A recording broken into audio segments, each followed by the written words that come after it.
Hello. This is a super time for me. Mari and I, my wife and I, drove here tonight realizing this was our first time we've ever had a date on a Saturday night, you know? We've been married, it'll be 8 years this next month. And here, our first Saturday night date, we're off to a Larry Norman concert, you know? Hallelujah. It's wonderful. There's really not much I could say about Larry that you probably don't already know. I just, you know, thinking back, the first time I met Larry was in San Diego. I'd just come to know Jesus as my Savior. And I didn't know much about Christianity. I didn't know much about religion and all that. I just knew that there was something happening with Jesus, and I had to find out what was going on.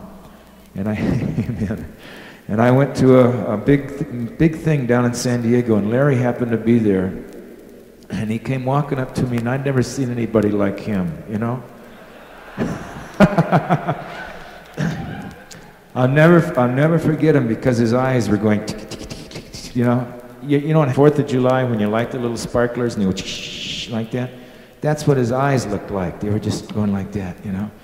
And a little grin on his face, and he came up to me, and he just told me that he really loved me, and he heard that I just got saved. And he says, if there's ever anything I can do for you, man, he said, lean on me. You know, and I never forgot that. So it really gives me super, super pleasure to be here tonight. And won't you join with me in welcoming to the stage Larry Norman.